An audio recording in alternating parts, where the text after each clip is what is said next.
And I see people starting Ooh. trickling in too. So, oh yeah, you heard the little announcement person? Yeah. Yeah, I know. Zoom updated and like my little announcement voice was gone.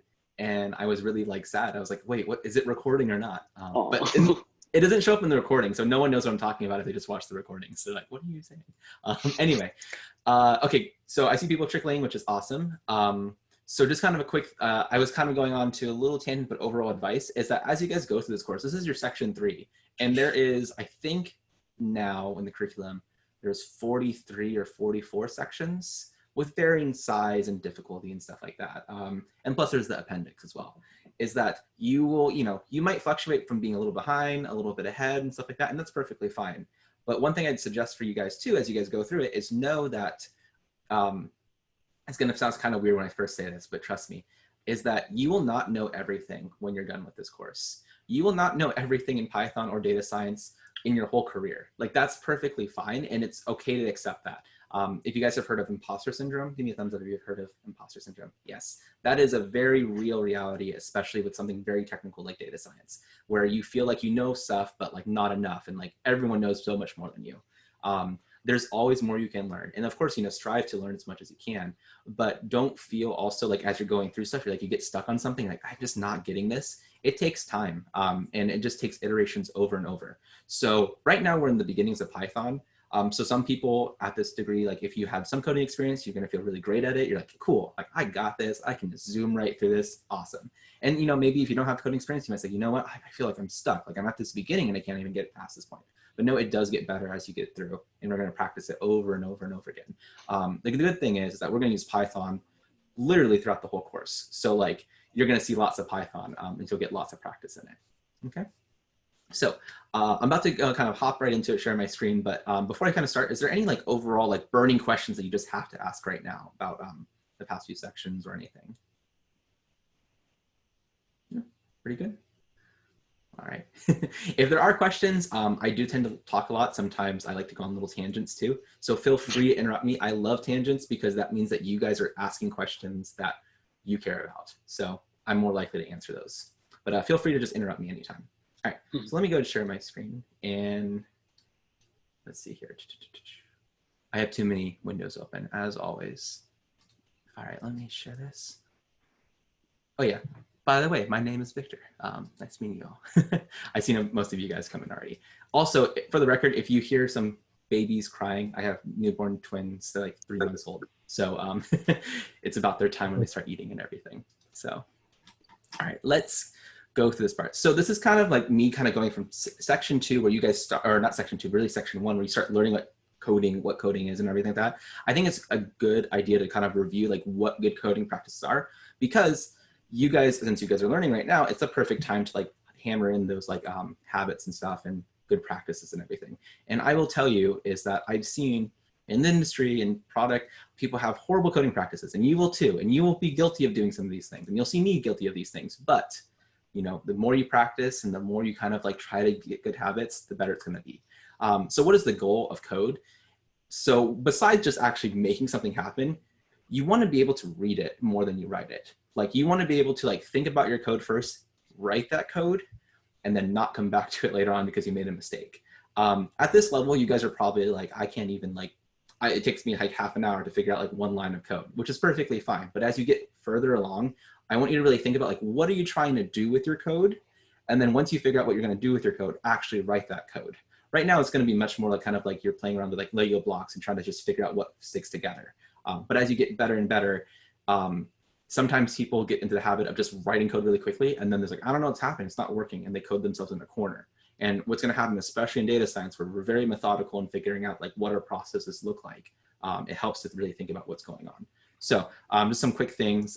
PEP 8, who's heard of PEP 8? Python Enhancement Proposals. Please enhance. If you don't familiar, that's perfectly fine. PEP 8, basically, the PEPs are basically proposals for Python and saying how Python should be working for now and into the future. So PEP 8 is basically saying, hey, this is how you should format Python. So it's a good thing to look. If you're like, you don't have to look at this specific URL. This is actually from the Python organization, but you just search PEP 8 and you find plenty of things. There are other standards. For example, there's a whole guide. Oops, I downloaded it by accident. There's a whole guide actually that Google uses internally for Python. And basically you can see like this whole long thing is not about how Python works. It's not about saying, you know, other things. It's saying what your Python code should look like. And like you can see, it's a long list of stuff. So know that basically that, you know, like there's standards and practices. And as you guys go into industry and your work, following their standards and practices. But I think this is a good one to start off with. Okay. So I just wanted to give you guys a couple like resources to kind of check out. There's also a couple things you should focus on. So good practices is readability. So what readability means is that you can look at the code and not like scratch your head and be like, what the heck's going on? Assuming that you know what the code is supposed to do. So you're familiar enough with Python. So for example, no magic numbers. So a magic number is kind of like just having like this ×3. You know, it's like, why is it ×3? I don't know. Like, it doesn't really say anything. So a better way to do this is having a variable equal to a number or some value. So for example, n visitors and average children equals 5 equals 3. It's an idea of like, oh, I can understand what that means. And it's someone in the chat. Okay, I saw someone had to leave. That's okay. So anyway, having your variables actually set up to something. Now, also a bad thing to do is your variable names. It's like a equals 3. And I'm guilty of this because I do this like on the fly sometimes. It's like, don't just use a single letter. Don't just put like X. My favorite thing to do is just put X and there's X and then X, X, X, X, X like at the end because I don't want to name a whole bunch of variables and I'm lazy. Don't do that. Be better than me. So one thing you should do is make sure your variables have lowercase, snake case, capitals. I think this is kind of from section 1, right? Does it sound all familiar? Yeah. Okay, cool. All right. So it's really worth reiterating when it's this early on. In Python, we tend to use snake case, which is basically underscore underscore. Python tends to have very long variables. That's okay. You know, the computer's going to be all right if you have too many, you know, a long variable name. It's not going to like crash or whatever and weird stuff. Also tend to use meaningful names, ending with like average, ending with mean. That's really helpful. So like you can say like, you know, and average children. That gives a little bit more meaning. Sometimes we put children, you know, n at the end, kind of helps organize your variables and everything. All right, and then we'll actually talk about functions today, about like actually implementing functions from section 3. But the reason why we use functions a lot is so we don't have to repeat ourselves. It's nice when you write the function name to say what it does. So it's really useful to be like, hey, like, you know, don't just say like function X and it's like, you know, def X and you're like, well, what's going on? You want to say, oh, get, for example, calculate mean or return mean or get this value from here. So that way someone can read that function, understand immediately what's going on, including yourself. I kind of joke is that I work on a team of me and my past self. My past self keeps messing stuff up for me. And that's really like how I work. It's like, I've come back to code that I haven't touched for 8 months and come back to it and I realized like, oh, like who wrote this? And like, oh, it was me. Like, of course it was. So do yourself a favor and write good code now. And then when you ever come back to it, you actually can help yourself out by reading it. Trust me, it really helps. And then use instead of hard coding relationships. Oh, this, like, for example, this right here, if you can create a function that's going to do a thing, that's usually better than trying to write it in one line or multiple lines. That way, if you make a mistake, you can just change that one thing, or you can basically use that chunk of code in the function to do it over and over and over again. Sometimes people compare functions like with a machine. It's like a machine that you put inputs in there, it does some junk, does some crazy things, and then outputs something. And that way you always get the same inputs. You put the same input and hopefully you'll get the same output. Okay. Last thing, this is what I usually have this little lesson at the very end of this kind of module. API keys, which you guys haven't talked about, but don't hard code your passwords. Don't hard code your API keys. I know we don't know what APIs are yet because we haven't talked about them at all. But trust me, anything that's like a password-like thing, don't hard code it in there because plenty of people do that and then they upload it to GitHub and they forget that they're in there and then all your passwords are there. And I know of people who actually actively, well, I shouldn't say know of people. There are people that search through GitHub and purposely look for API keys and passwords and stuff. So if this ever happens to you, like especially early on, you're like, oh, I put my password on there, my API key, what do I do? Definitely reach out like to someone who's knowledgeable, like your instructor, like Amber or whoever, that can help you get it. Because I know you guys just learned about Git and stuff like that, so you can do Git commits and stuff. The classic what everyone does is they put in their password, like, you know, oh, password, you know, whatever the password is. And they save it, Git commit, Git push, it's up on there. And like, oh shoot, I put my password in there. And then what they do, they get rid of this. git save, git commit, git add, git push. Are they good? No, good. You guys shook your heads because Git keeps history. So the problem is that your history is in there, including the password that was previously. So there's ways to make sure you can basically undo that history. The safest thing to do if you ever catch yourself in this, you're like, I don't know what to do, and you have in a GitHub repo, just set your repo to private. And that way you can actually go ahead and like not, not put out your password for everyone to see. Okay, cool. So just some good practices and stuff. I know it's not exactly section 3 right now, but it's worth reiterating because you guys are early day stuff. All right, so let's move on to core Python stuff, unless there's any questions. No, pretty good.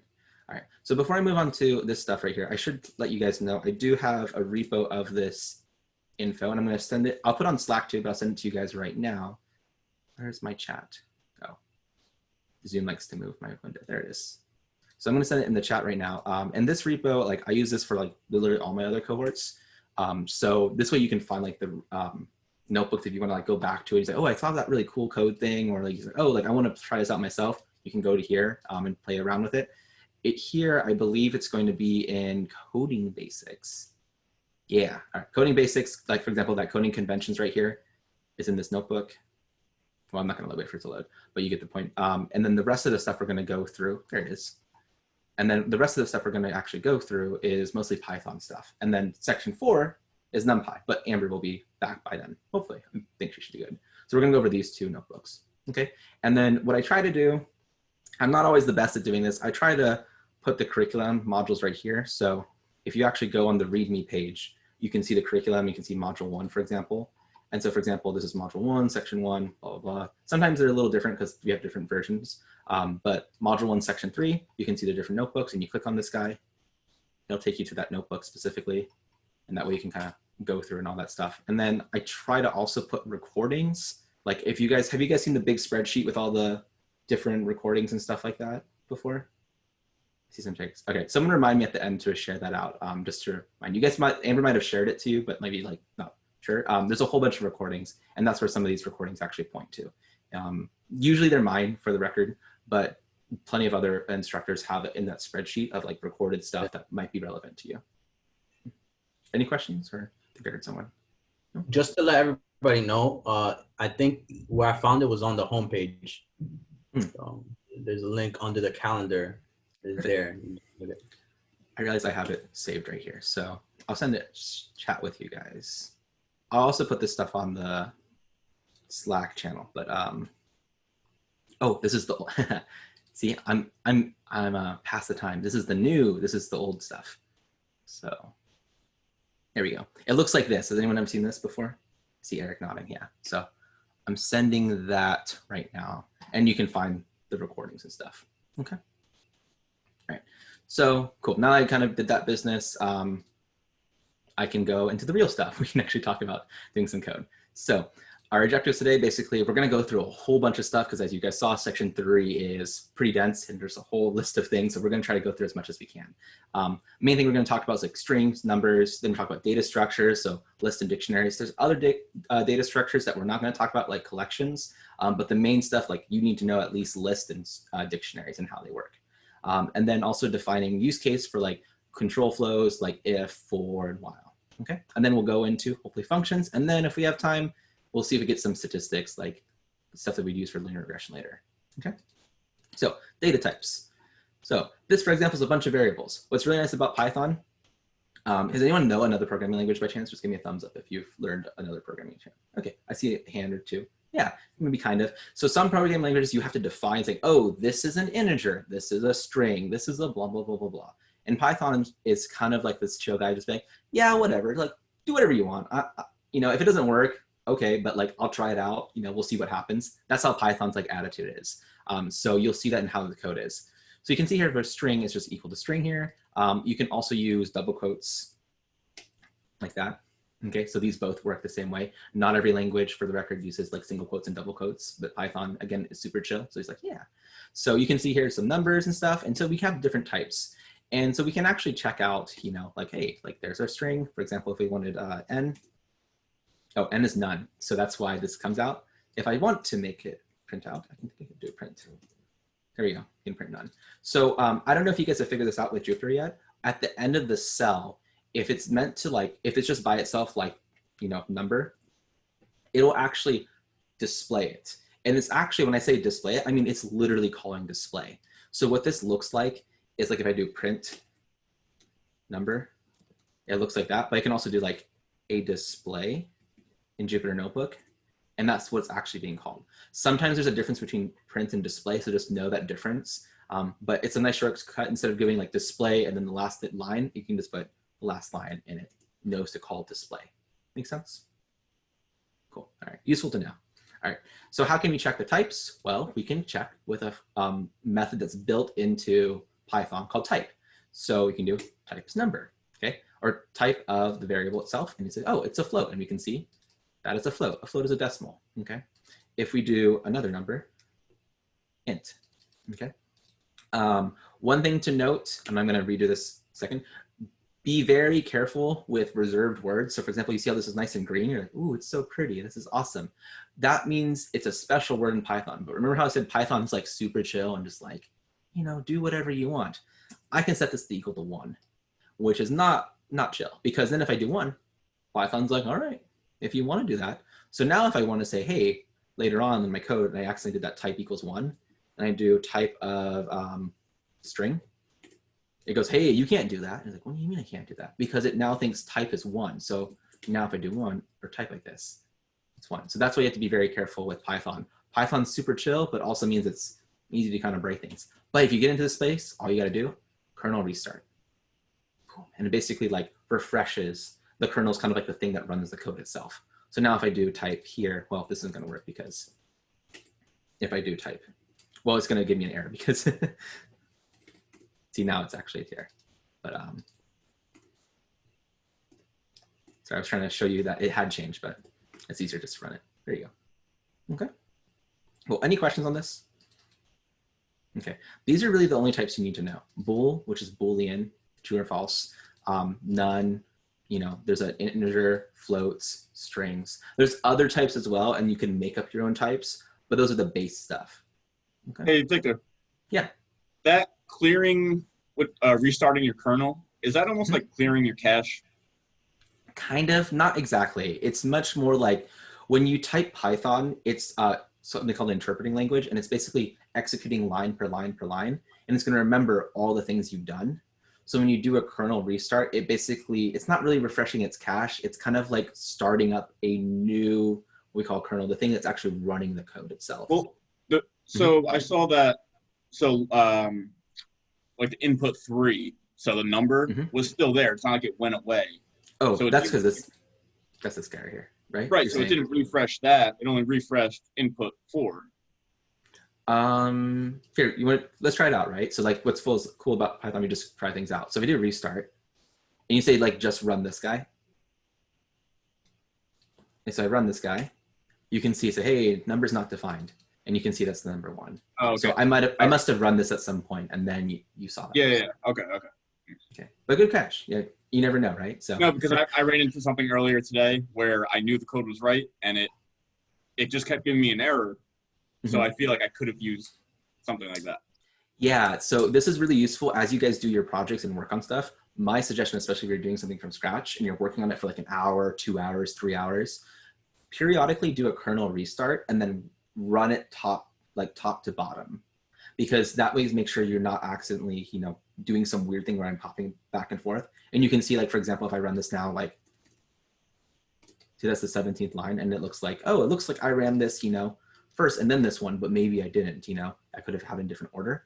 Kernel restarts are good, so then you can make sure, and you should code as best as possible, top down. Data scientists are notorious to get in trouble for running code in out of order syncs. So as much as possible, try to follow your top down. If you're experimenting, playing around with it, that's fine, but you should periodically at least then restart and then run top bottom. Okay, cool.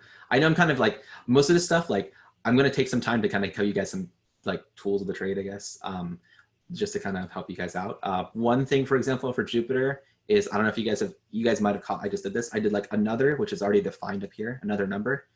Oops, gotta spell it right first. And then I could do what's it called, an underscore, I can click tab and it shows up, which is really convenient. So if you already have something defined, string is like, for example, I have string and string 2. If I put string and a tab, it'll say, hey, do you mean string? Do you mean string 1? Do you mean string 2? And it shows me those options, and I can actually just select it, that one, and it fills it out. So super convenient in Jupyter. Hey, Victor. Yeah.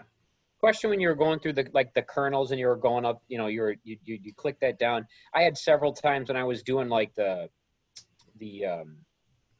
pre-work where I'd be on the internet, then it'd kick me off, and then I'd have to I'd be almost on the bottom, and I'd have to run every freaking shift enter, shift enter, shift enter, shift enter, just to get down to the bottom. Is there a way, like, if you get kicked off, you can just say run everything? Oh yeah, run everything. Oh yeah, there's the fun stuff. So you can probably saw that restart and run all. So that restarts the kernel, runs it all. But you can also go, you can also go to cell, and you can have it run all the cells, run everything above it from where you are, and also run everything below it. Perfect. So okay. Perfect. Yeah, this is like super convenient. Yeah. Good. And I'm glad you guys are asking these questions, because these are things like, people usually find out 3 months into it, like, wait, you can do that? And people are like, why isn't anyone tell me? And you forget because you've been using it for so long. All right, cool. So I'll kind of keep going through, and I'll kind of show you guys stuff as I kind of go through and everything like that. We can also do like string methods. There's like .upper, .lower. I think you guys kind of know this probably from either the pre-work and all that stuff. So string.title, we can capitalize each word in the, in the sentence and stuff like that. Just .upper and all that stuff. If you weren't sure, like this is a string right here, and I can do .title, but you're like, what does it do? You can actually do shift tab in Jupyter, and it'll actually pull up what we call a doc string. And a doc string basically is a built-in thing to a function. We're going to go into all functions in a second, but basically it pulls up information about saying, hey, how does this function actually work? So you can see here, like a doc string, return a version of the string where each word is title cased. And you can notice I can close it, right? If I go back here and then shift tab again, I can actually expand it out. And sometimes the doc string is actually quite large. Oh, this way it's really short, but it actually can continue onward. And it's actually sometimes can give you examples of how this works. When you guys start using pandas and different things like NumPy, sometimes those functions are much more complicated. So you can actually pull it up, and there's this long page of talking about all the different things you can do with it. This is super useful. Another way to pull this up as well. So if this is specifically to Jupyter, and every IDE that you might use in the future might have something different. In Python, they actually have something called help.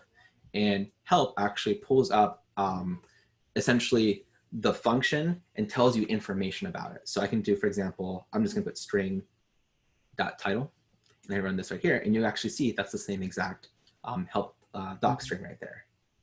Okay, so note that this right here and shift tab are literally the same thing, but usually shift tab is a little bit easier in Jupyter. Okay, cool. Sound pretty good? All right, F strings. Have you learned about F strings before?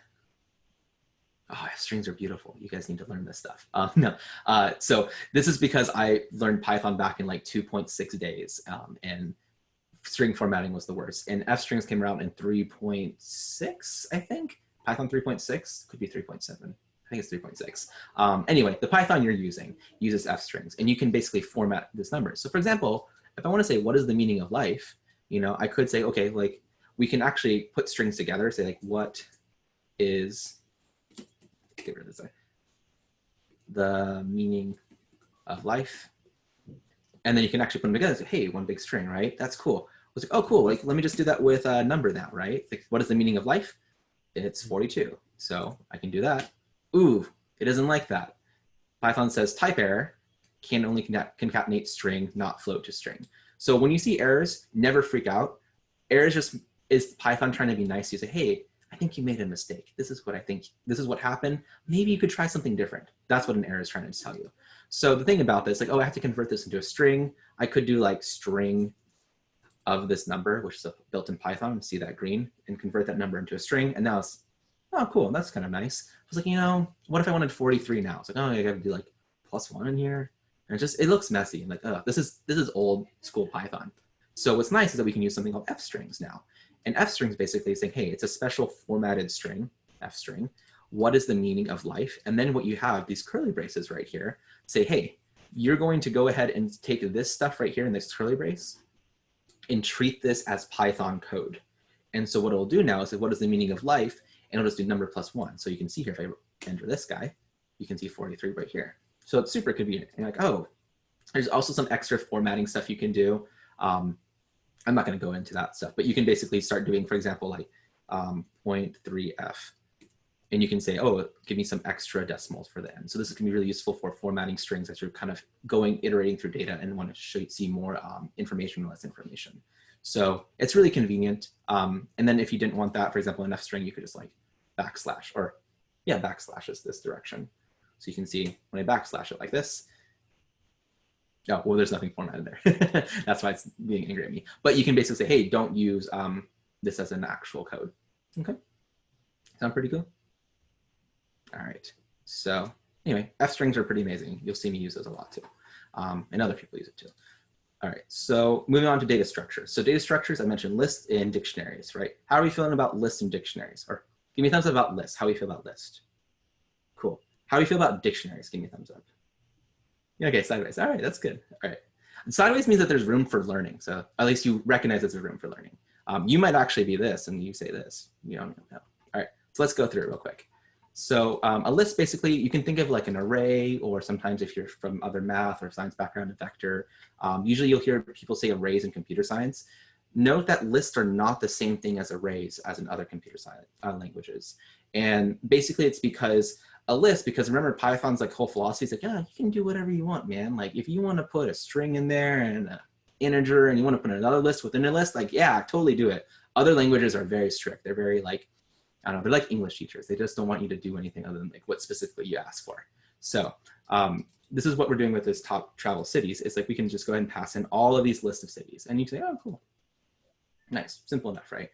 Note that I could have also put in like, for example, like a number. I don't know, 12.2. Hey, check it out. Really nice and easy. Other languages are not as nice as that. You guys will actually see in NumPy, we'll have something similar, NumPy arrays, which look like lists, but they're not the same thing. NumPy arrays will get angry at you. They say, no, you can't do that. And there's a reason why this act, oh, go ahead. Can you only put numbers in NumPy? You can put other stuff in there. No. You can put other stuff in there. You just have to make sure you tell NumPy what to do. The reason why is because this is going to get some computer sciencey really quickly, and I'm going to come back into, so we don't have to go in that tangent because we can go all day about data structures. But basically what happens with NumPy or with Python list basically each time you say like a string or a number, you actually are saying to the computer, hey, the spot in your memory of a computer, think of like where all your zeros and ones are kept. Where is like, give me that set of zeros and ones. And so Python allows you to basically reference a bunch of things just scattered around randomly. I'm simplifying it. It's not literally this, but it's close. It's kind of like saying, hey, you can check this out over here. You can look at this thing over here. You can look at this thing over here. And lists in Python are really like saying, oh yeah, you can go ahead and just look at whatever you want. In other languages, you can't do that. So in NumPy, it turns out NumPy, the reason why we do that is because it's super convenient. We can do whatever we want, flexible. However, it's slow. Lists tend to be really slow in Python. And if you try to iterate over a list or try to do something to list, it's actually not really great. But it means it's super flexible. So what NumPy does is trades off that flexibility and will actually say, all right, instead of being super flexible and being like, whatever you want, dude, it will say, all right, you have to put these specific types and that specific number or whatever you're putting into my array, it has to be exactly the same type no matter what. What's nice about that for NumPy is that it can say, hey, at the very beginning of like the list or like of the array, it says, hey, it's going to be all integers. And NumPy goes, okay, all integers. Everything from here onward is going to be an integer. It doesn't have to remember to check that what kind of type it is. In here in Python, it has to not just keep the value, but also say, what is that type? And so that way you can kind of reference back to it. That helps out. Yeah, no problem. And you'll see that again when you get into NumPy, you'll see some efficiencies. Like if you can do a NumPy array, usually that's so much more efficient than a list. I like to tell people lists are really convenient, but also like not the best thing for big data stuff as you guys get further along. Okay, cool. Yeah, cool if I move on? All right, Cool. So we talked about slicing. If you've seen slicing, you guys all could kind of give thumbs up. So I think if you guys see something you haven't seen before, just let me know. Check the length of it. We can also slice from the beginning to the end, or not the beginning to the end, but from the beginning right here, leaving this blank, which again, we start with list at 0 being the beginning and 4 being like up to that 4th one. So you can see here, I have 0, 1, 2, 3, the 3rd index right here. And know that the 3rd index is Walla Walla Valley. So see that? So just know it's exclusive. So it's not, it doesn't include the last one. Okay. Note, I could also do the same thing where I start off with 4, which will be the one after Walla Walla Valley, which is Marrakesh. All right. I copied those lists, I think, from the curriculum. I don't think I wrote it myself. And I can actually say, go to the end of it. And you can see it goes to the very end. Pretty sweet, right? This guy right here is a fun one. So one thing we can also do is say, hey, go from 4 to, let's say, this one right here. Let's say 7. There we go. And I can say, hey, but I want that reversed because it's already in that order right here. I'm getting 4, 5, 6. I want it reversed. Boom. Oh, wait, because we're counting backwards. So we have to actually go 7 to 4. And it's going to do a different number. But you can see now it's actually in the opposite direction. So you can actually count backwards in a list. So what's super convenient is that if you wanted a list, like you can say, oh, give me the whole list. Well, that would just be a colon. Give me the whole list. But if I wanted it instead, it's like, well, give it to me like reverse though. So there's like a like really easy, like usually in interview questions for software engineers say, oh, reverse a list or reverse an array. In Python, you just go, oh, that's easy. -1, boom, just reverses the order. Make sense? Cool. All right. You can also do things. I'm going to go ahead and make this new list because it's a little bit easier for me to do. So L, hey, that's not good, right? Don't use a single letter. So we should call this list of nums. Okay.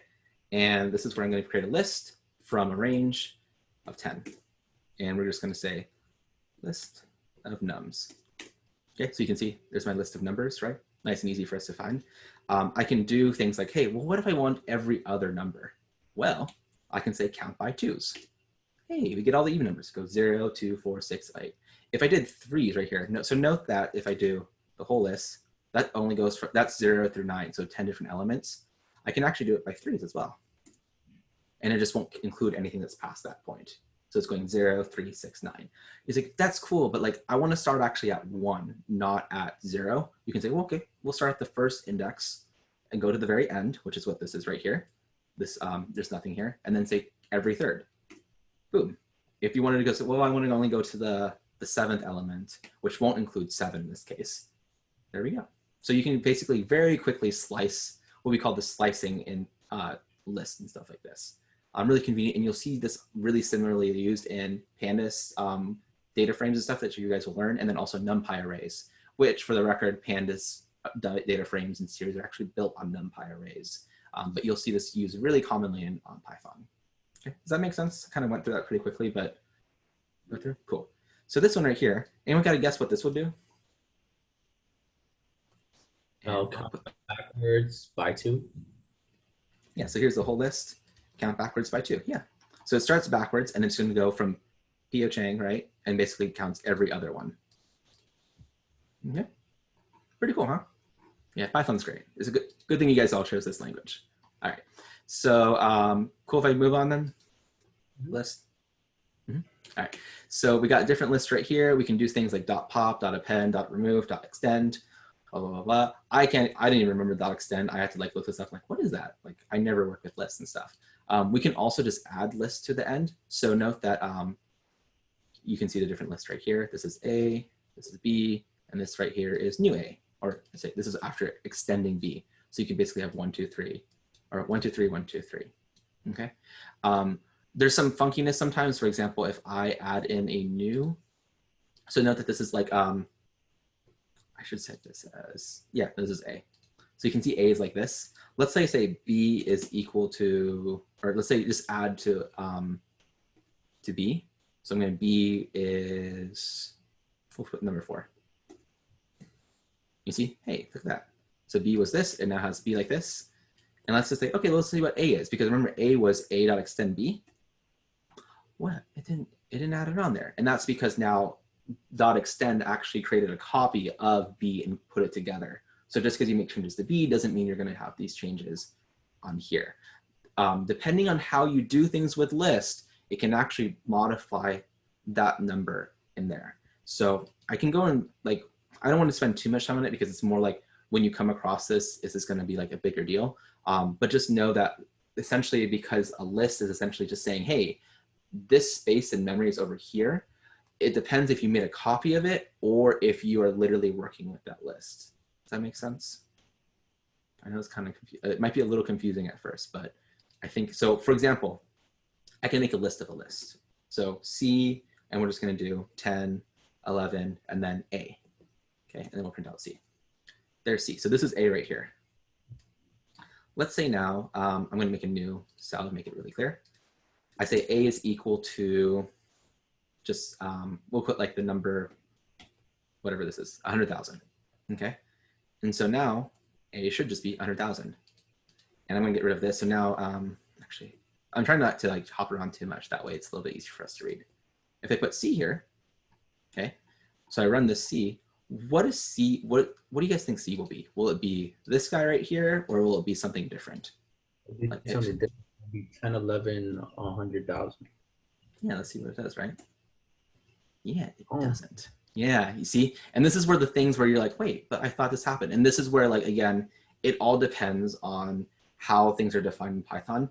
I will tell you, there are ways you can actually have this change in there.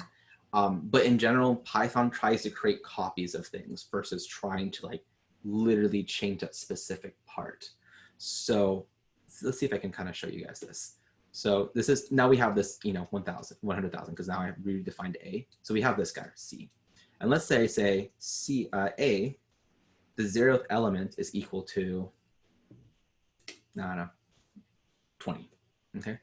I'm really creative, right? You can see, oh, A has changed, right? If I look at C now, hey, C is different now. What the heck happened, right? These are the kind of things I'm talking about. And this is because what happened when we actually did the code like this. So remember, like last time we did A equals a list of 100 or 100,000 or whatever it was. This is basically saying, hey, that variable A is going to be a new list called this thing, right? And so this A now is a new thing, where the C was that old reference to A. Does that make sense? It's kind of, I can draw it out, but I don't want to spend too much time on it unless you guys would like me to. But what happens here is that basically says, hey, change the first element of that list that you're going to point to. That's going to be 20. And that's why C changes. Does that make sense to people? Thumbs up, thumbs down, sideways. Some sideways here, yeah. So tell you what, would you guys like me to go a little more detail about this? Because this might be relevant on Python. I saw a couple headlines. I kind of just missed all of that because my internet connection just went blank on me, and then I had to. That's too bad. We're just gonna move on. No, no, I think we'll go over it a little bit. But also that's why this is being recorded, so we'll make sure to have that if you guys ever like miss parts and stuff. But I think we'll go through it a little bit because I think it's useful to understand. And then when you see NumPy, you're like, oh, that's why NumPy does that stuff. So I'm going to show you kind of drawing out a little bit. Let me just kind of make some blank space so I can draw easily. Sound good? Yeah. This is the stuff I'm like, I think it's a little bit easier to like have someone interact with versus like you reading it somewhere, because someone can kind of like talk about it. So let's say we have this list A equals, and forgive my writing because my writing is horrible. 1, 2, 3. Okay, that's my list. And then I have a new one, C is equal to, we're just gonna make a new list of, I don't know, 10, comma A. Okay, makes sense so far? When we do this, I'm gonna change my colors just so it's a little bit easier, is when we say this, what the computer is actually saying is like, hey, the variable A is gonna point to these, like, I'm gonna kind of write like a little brain here. I know it looks like a cloud, but it's a brain, all right? So imagine like this is the computer like memory stuff. And it says, hey, A is gonna point to this section right here, which is going to be, see if I was smarter, I'd say this is like, is anyone colorblind by chance? No, not so much. All right, I'm sorry. I'm sorry if anyone's colorblind because I'm gonna start going through different colors and stuff. Say this is A, this right here, this list, I should really go like this. This list right here is gonna be all in orange. Okay, that's where it stayed, like in memory, like it's in its brain, its computer brain. Again, I'm simplifying things, but it's close enough. So when it says C, what it says is that's like, hey, C is now going to point to first the number 10, which is going to be like over here. And then it's going to point over to this orange spot. Does that make sense so far? Mm-hmm. Okay, so then what happens if I wrote like this code before? I said, okay, let me say A is now equal to, let's just say the list of, and it's like 100,000. Okay, what this actually does, like, hey, A is no longer going to point to this orange. It's going to point to, I'm just going to make this big old arrow. It's not going to point over here, which is 100,000. Does that make sense so far? Yeah. Okay. So the problem is when you now say, okay, like print out C, C doesn't care about what happened to A. It's still pointing to that orange spot in that 10. Mm-hmm. So it's going to remember those things. Does that make sense to people? Okay, cool. All right. Give me a thumbs up if that made sense. Okay, good. All right. Definitely interrupt me if it's not making sense. So then let's say we do, instead of saying print out C, let's say, okay, let's say A, and that first element of 0, and let's pretend we never did this just to make things simple. Okay, we never did this. So let's say the first element of A is now going to be equal to, 20, like we did before. What that means is that this A is going to say, hey, it's not changing the variable A, it's changing instead, hey, your element in here, this part. So we're going to take that out. See if I can kind of use a little eraser. I'm trying to do it visually. Oh, no, too much. We'll go back to orange. Okay. So we have this part right here, which is orange. And then what we basically say, hey, like, you can think of it, we changed this part of the brain to blue, which is going to be, it's technically more like it's moved over here. So now A is pointing to both of those things, and C is pointing to this orange spot in that blue spot. But you can think of it like it changed it to blue right here. Mm-hmm. So now what happens, C is still pointing to what it thought was orange over there, but we actually changed the blue part. And now, so when you print out C, C is actually going to print out 10, comma, and then 20, 2, 3. Does that make sense to people? Yeah. Okay, and that's what's going on in the background. It's basically change. What we call this, when I say like this brain, we call those memory spaces. Those are spaces in memory of the computer. So you ever talk about my computer's running out of memory? We're talking about like where it stores things. It's storing things in its memory, and that's kind of what's going on. And just think of memories as just zeros and ones. Okay. I know that I just threw a whole bunch of that, and just think about zeros and ones in the computer brain and memory and all this stuff. But hopefully that kind of gives you an idea of like what these lists are doing. You can get some really weird funkiness going on, but you usually don't have to worry too much about it until you run into it. Makes sense so far? Mm-hmm. Cool. All right. Hopefully that's helpful, because that's so many times people have come across these issues and you're like, I don't know what just happened. Why did it change? Why did it do it this way? So that's what's going on if you ever bump into it. Okay, cool. All right, I'll keep moving on. Sound pretty good? I told you I love tangents. All right, so let's keep going through. Oh, yeah, hey, this thing right here. So we have, I don't even know what all these things are. Let's do A, B, and C. Okay, this is A, this is B, this is C, which we're going to rewrite. So what we can do is actually add these lists together. Now note that if I wanted to do something like A plus, so know that A is just 20. If I did like plus, oh, I want to do 30. Is there no that what would you think would happen? Anyone got a guess? Error. Oh, good, error. That's always a good guess, right? It's like saying like in math class or in physics, like when I used to do physics, we used to joke is that you always just guess 0 or 1 because usually that's the reason why the professor's asking. Good questions, a good answer is error. And that's exactly what happens.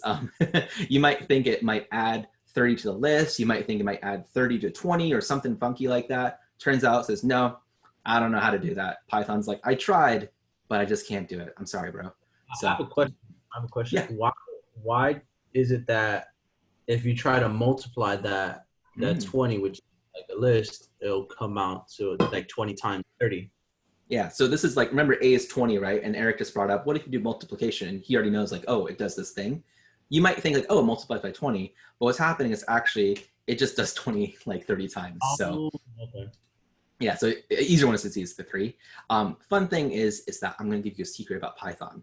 So you guys know strings and list, they're actually the same thing. So if you ever have a string, for example, like let's say hello, it just multiplies that by 3. It acts like a list, which means that you can actually slice, let's say we have X or Z, I guess, Z, and then we just take the first element in it. Well, the first element in that list is H, right? If you ever wanted to reverse a string, right? Or you wanted to reverse the list or reverse the string, there we go. Hello, right? Something like that. So you can do stuff like that, or you can, for example, change the first letter to, I don't know, letter T. So, oops. Oh, you can't do that. That's right. So that's where you can't do it because strings, oh my gosh, I'm going through so many computer science stuff, I forget. Strings are something called immutable, meaning that you can't actually change them. Lists are mutable, meaning that you can change them. So note that basically it gave me say, hey, you can't do that because it does not support item assignment. So you can't do that stuff. But in theory, I guess you could. No, you can't do it. So anyway, strings are lists. But anyway, that's why, for example, if I do a plus 20, it says, hey, you can't do that. So what we can do, however, is actually say, hey, what if we add lists together? That sounds pretty cool. Yes, we can, but it's not going to add. Sometimes some people think like the list will be added, like the 20 and the 20 will be added together, make 40 like in one list. It just adds it to the end. Kind of like if you think of this of being like, hello. Oops, I don't know. I'm going to go with it. Victor. Like you can add the strings together. That's kind of what's going on here. Does that make sense? You kind of see the parallels in here. All right, cool. All right. So what I can do here is I can say A plus B plus this list right here plus another list. And boom, I have, oh, I should show you. Boom, we have C, okay, which is a big old long list. Cool. And then we can have nested lists, which we already saw, which is fun because we can do a whole bunch of fun things. I can keep probably running this. Yeah, you can see it gets bigger and bigger. So, okay, because it's referencing itself. Sound pretty good? Yes.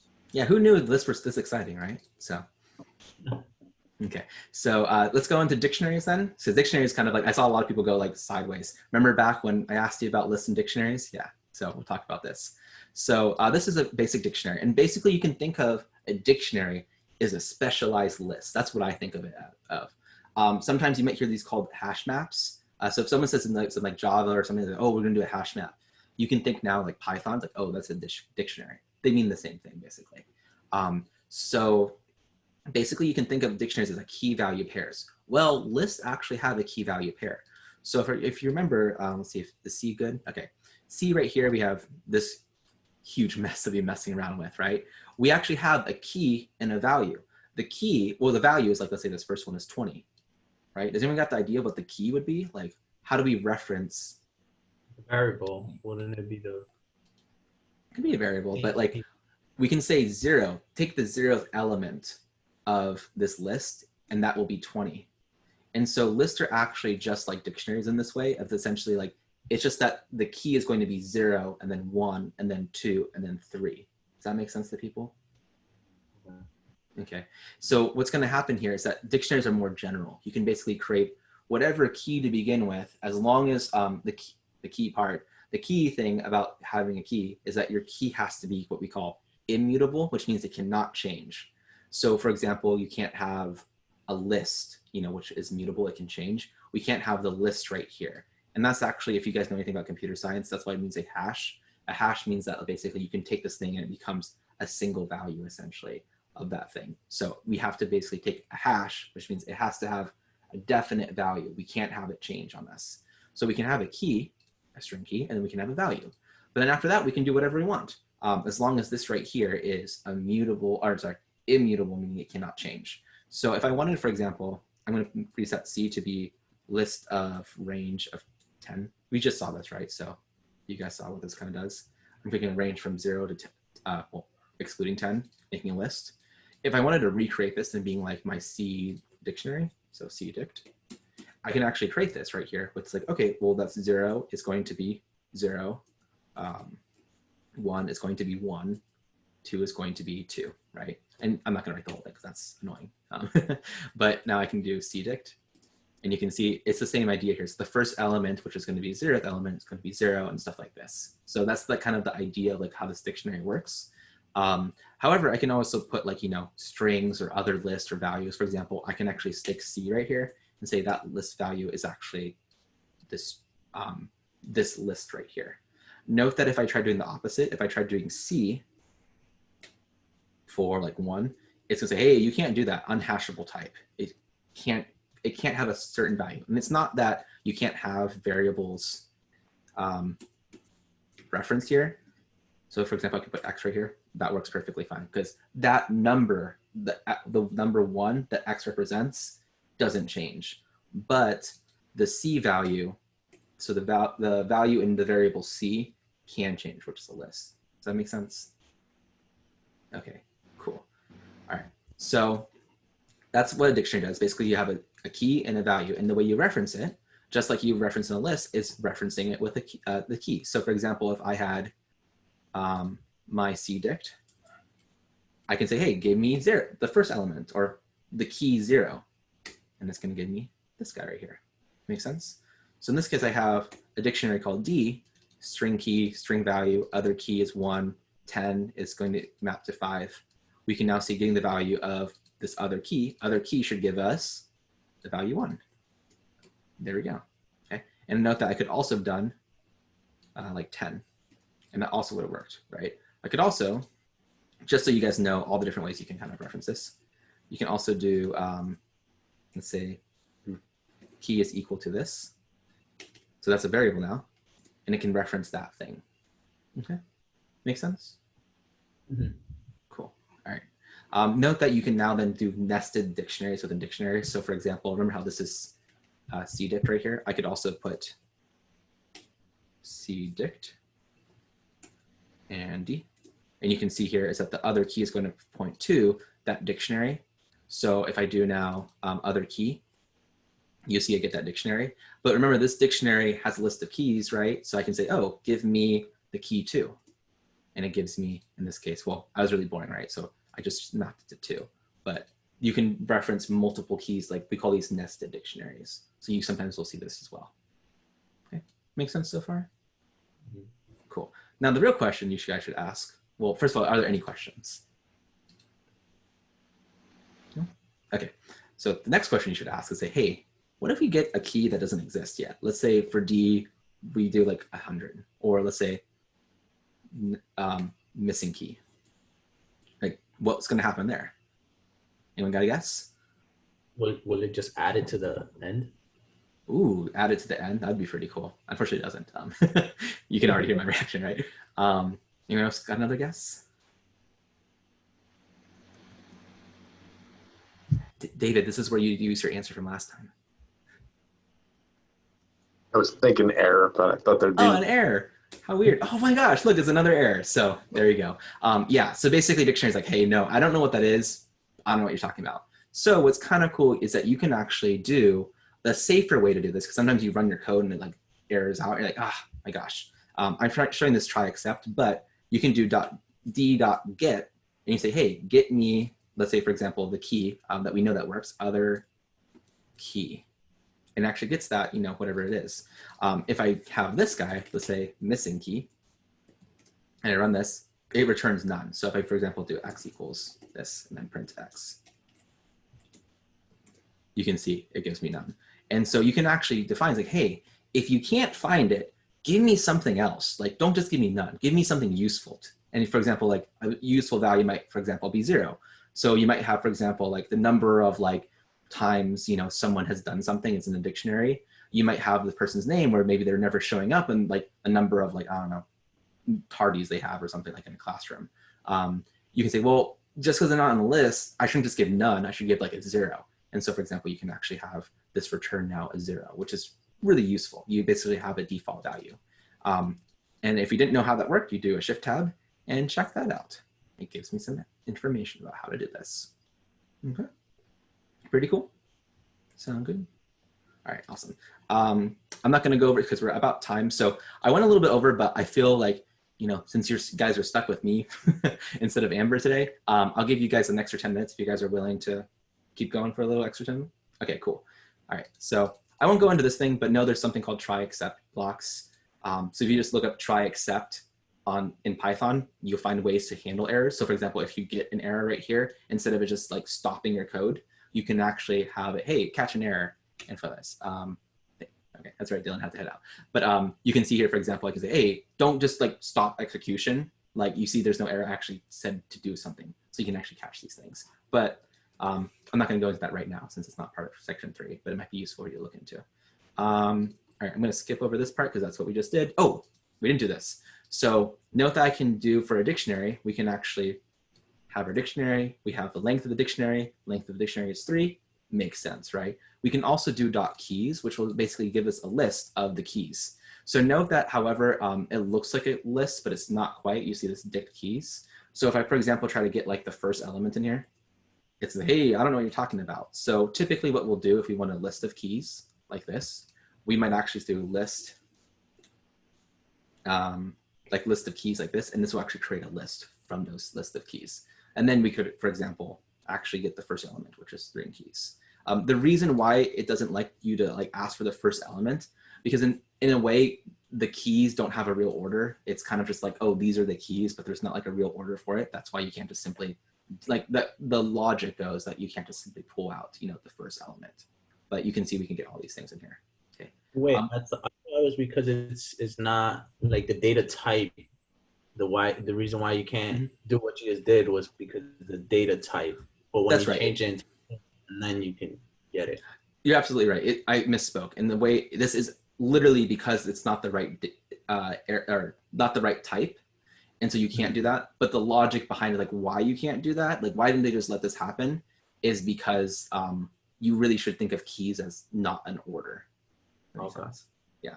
So, but you're right. Like the philosophy of, you know, like think of like the PEP is like the philosophy of this, like, oh, it shouldn't have an order because the dictionary doesn't have order to begin with. Okay, cool. So you can get the keys. You can also similarly get the values. So you can see here, for example, string value 1, 5.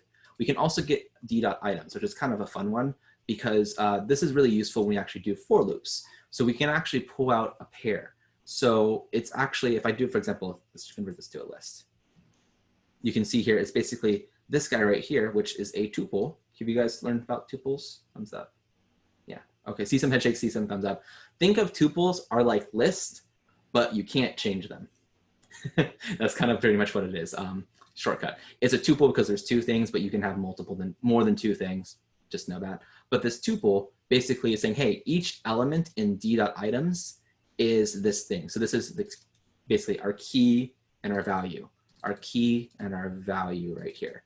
Our key and our value. So that's really useful when we want to iterate over it and want to get the key and the value at the same time. We can do this kind of thing with d.items. But these are usually the 3 things that you use. Either get the keys, get just the values, or getting both of them together. Okay. Sound pretty good? Cool. So we'll actually see this in control flow, which is I think was what we'll try to get to and finish up. So any questions though on dictionary? Like, all makes sense so far? Yeah, awesome. All right, for loops, while loops, if statements. So give me a thumbs up. How do you feel about for loops? Thumbs up, sideways, thumbs down. Oh, that's good. We got a lot of thumbs up. All right, we got some high sideways. That's perfectly fine. What about while loops? Give me a thumbs up for while loops, thumbs down for while loops. If you're on while loops, yeah, they're less impressive for loops, right? That's kind of my impression of it. And then if statements, which is not like a loop, but how we feel about if statements. Cool. All right. What about just real quick for if statements, like if, elif, else? How we feel about those? Cool. Got lots of thumbs up. All right, that's good. We won't spend too much time on that. So first control statement is really if statements. So just know basically when we do an if statement, we have basically if and then a condition. So that condition has to be true or false. And it will try to execute that thing. So if this is true, it's going to do what we call this block, this indented part. So in this case, I do pass. For the record, pass. Have you seen pass before? Yeah, but I didn't know what it meant. Yeah, like it was there. I don't know what it does, right? Yeah, good answer. So pass actually, here we go. Help. Pass. There you go. Oh, no, it doesn't work. All right, never mind. I lied. Ignore that. Didn't work. But pass basically says it's a state. Like if I left this blank, this will error. It said, hey, you didn't finish this off. Like you got to do something here. So what pass does right here is actually says, hey, go ahead and it says just skip this part, don't do anything, just a pass, like just continue on, ignore this, these aren't the droids you're looking for, that kind of thing. Okay. So But if Mhm. like let's say we are putting in like a block code, right? Mhm. We would have to remove the pass for it to execute it, right? yeah, so let's check this out real quick. So we know this is going to, let's say this is to true, so we know this executes. Print hi, you can see it still works, but if I do print, oops, bye, it still does this. So you can see, you can think of path as just a placeholder. It doesn't really do anything. Okay. It's just so we don't have to like, it's basically for us to like write, like I don't even know if anyone actually would use pass for any real reason other than just be like, oh, you can put something here. You can do this so you can write code and not have to like worry about airing it out when you're trying to build it up. Okay, that's why I did it right here, so I didn't have to actually do anything. But it would execute this part if this was true. If it's not true, it goes to else if and checks, say, hey, is this true? You can have as many else if as you want, I think technically. So you can basically have like 50 elifs, right? If you find yourself making more than like 3 elifs, you probably are doing it wrong. Don't do too many of that because it probably means that you have something better you can do. Note that I put fail here, which is not a real word. If I do 1 is greater than 2, is that true or false? It's false, right? One is not greater than 2. Good. There's a little too much of a pause in there. I wasn't sure. All right. So you see, it's going to skip over this and basically, oh, this other condition that's also false. So the last thing it's going to do is this part right here. So note that I could have also did like 1 greater than 2 here, and that would be false. If this was true, I could put something like 1 that's less than 2, which would be true here. So you can do things like that. Classic stuff you can also do. Can you print? Yes, I'm just putting something in there. We can also do something like H is in hello. Oh, sorry, not is. This is what happens when I get past an hour. In. So it can say H is in hello. You'll see this commonly in like if statements and stuff. And this basically just is executing to say true or false. Okay. Other thing you should know, what if I just put like, for example, condition statement. Let's say I set this equal to 1. Is 1 true? No. I see some nods, see some shakes. Doesn't It is have to true. be. Mhm. Yeah. Yeah, so it turns out Python, remember I said Python's super chill, and Python's just like, hey, you try to do it, like I'll try to do something, I'll see what happens, right? Basically everything in Python has a truth or false value. So, and it's more or less kind of intuitive. So basically anything that's false is empty. So a 0 is false, there's nothing there, right? An empty list, true or false? It's false, yeah. Yeah, good. Oh, good. This is a good one. False for this one, true for this one, right? So if I put something, what if I put like 1, 2, 3, or let's say I put 1, 2. Would true or false? True, false. It's true. There's something there. What about, this is fun. This is a fun game, guys. 0. What if a list of 0? True or false? True. Yeah, I see some hesitation, but true, right? There's something in there, right? You can get some really funky stuff. I'm not going to go into that. But basically, you can have these things. What about none? True or false? All right, I see some false, and that's right. Basically, we treat none as like false. So that's really useful. For example, if you get like, let's say, d.get, other thing, right? It's going to execute the false. So that way, it's none and just moves on to the next thing. Okay. So it's a convenient thing, so just kind of be aware of that. Let's see here. If statements, ternary. Have you guys seen ternary? Meaning that it's like this long code. So the way to read this is that Python kind of reads it as if x is equal to, and then whatever this thing is, it's going to equal 1 if this statement is true. Otherwise, else set it equal to this. Does that make sense? So that's kind of how it's like x is equal to 1 if flag else 0. So this would be a condition. So this would actually set x equal to 0. And so if I had this to true, this would execute to, 1. Make sense? Cool. You can see you can get really complicated stuff. For example, y is less than z, and you have the else. Note that you have to have the else part. If you take out the else, it doesn't like that. So know that it has to be 3 parts. Ternary means there's 3 different. Yeah, I actually don't know why it's called ternary. I feel like I should know better than this. Well, moving on, doesn't matter. No, it's a ternary operator. Ternary means 3, so I'm not really sure why. Anyway, maybe it's because it's 3 different spots. I'm gonna go with that. Anyway, all right, so that was an if statements, for loops and while loops. We're just gonna go right through this for maybe another extra 5 minutes, and then we'll kind of stop there. Okay, this is fun stuff. I haven't talked about this in a long while with another cohort. All right, so for loops are kind of interesting. If you did any other programming language, forget your for loops from your C code, JavaScript, whatever you have. They're not relevant here. For loops are very special in Python. Python loves to do these very intuitive reading stuff, which can throw off a lot of people who did other programming languages. So what when we do a for loop like this, and I think I should have travel cities. Oh, we do have travel cities. Oh, it's gonna do some weird stuff. So when we do a for loop, basically what it means is saying, hey, grab this element from this list of things. We call this thing an iterable. It doesn't have to be a list. Basically, it just has to be something we can iterate through. So basically, every time we do a for loop, it's going to execute this stuff that's indented by grabbing the element here. You can think of this like city equals whatever the next element is in here. Does that make sense? Okay, so when we do our for city in this iterable in this list, let's see what top travel cities are. Yeah, I'm gonna take it out this guy. So let's do top travel cities equals top travel cities. Just so we have something that's going to work, because I was messing around with it too much. Okay, good. So there we go. So, okay, so we're gonna basically iterate through this, and the first one's gonna be Marrakesh, and then so on and so forth. And it's going to basically say, all right, city is equal to this element. And then it's going to do lower cities. So it's gonna be this new list, dot append. We're gonna do that city, which is this guy, dot lower, and then this guy right here is going to append to lower cities. Make sense? Okay, so if I do this now, you should see everything's lowercase. Okay, makes sense?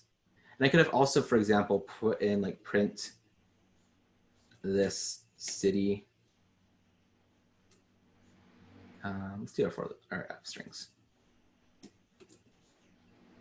City. So it can print this out and then also append. So it's doing multiple things in that for loop. Okay, does that make sense? Cool. You can do things, for example, I said an iterable. So for example, we have our D, right? So that's our dictionary, right? I can do for, let's say v in d dot values, print v. And you can see here it's printing out every value in the dictionary. I can also do that with keys, right? Which can be for example, print that, print d, v, and it's going to print out now the string or the key, or so, yeah, it's going to print out the key and then the value, the key, then the value, the key, then the value. Okay. If you want to get both of these instead of having to do this, you can just say, hey, print, and I'm going to do dot items here. So this is actually getting, every time we do this, let's see what this does. It's getting a tuple, a pair of those things. So let's say you just wanted that first element in here. You can actually do something really cool in Python. Say, hey, if you know what it looks like, you can do k comma v. And this will basically match, pattern match this guy right here. And this will actually print out, in this case, print k, v, print k, and then I'll print a new one.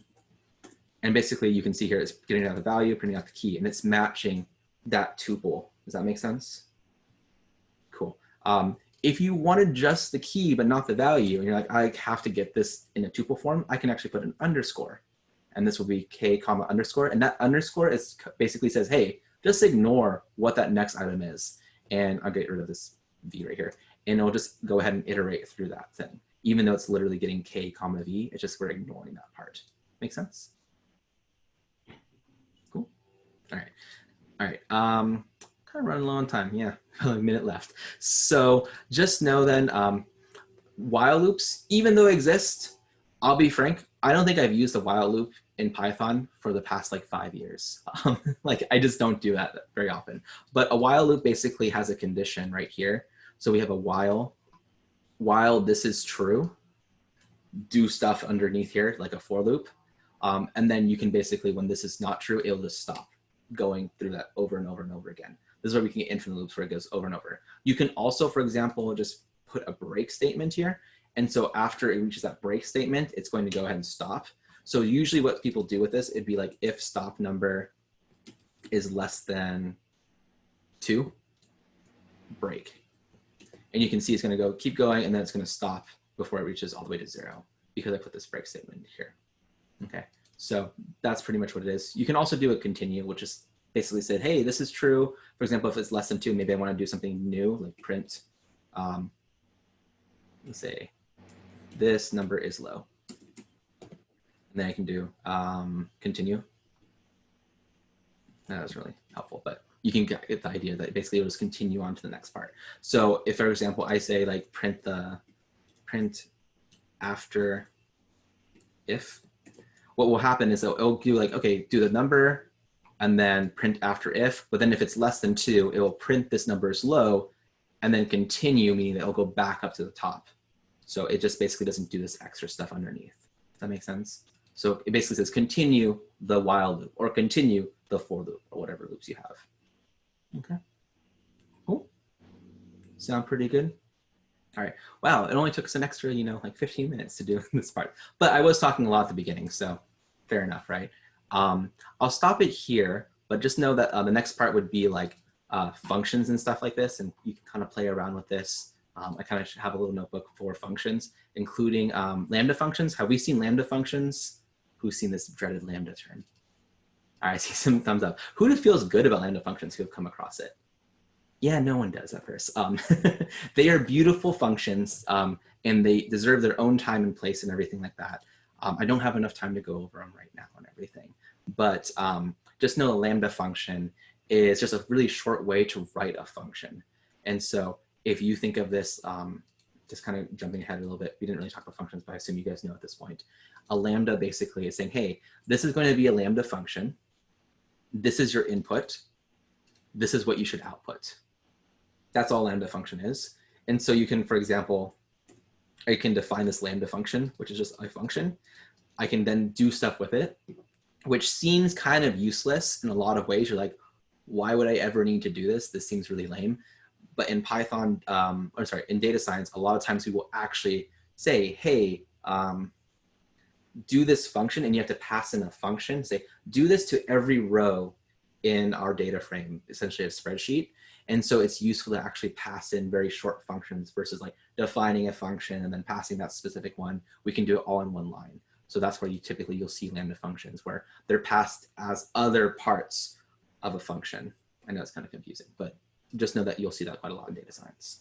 Okay, cool. But if you do want to go more into this stuff, like I shared, I have that repo of stuff, and it should be on the Coding Basics Python stuff. Feel free to use this however you want, explore it, do that stuff. If it's useful for you, awesome. If it's not useful for you, don't worry about it. I think also, I know Amber I didn't use it because I was like, I'm not sure about my own stuff. I want to use my own stuff pretty much because I'm more familiar with it. And we still took a lot of time. She also has her repo. Do you guys know about where to find that? Cool. So note that she also has her stuff. I'll just kind of quickly show you guys where to find it. I think she's much more organized than I do. I've gone through so many iterations of this stuff. Like you can see, I've like organized it by topic because things kept changing up on like when sections are.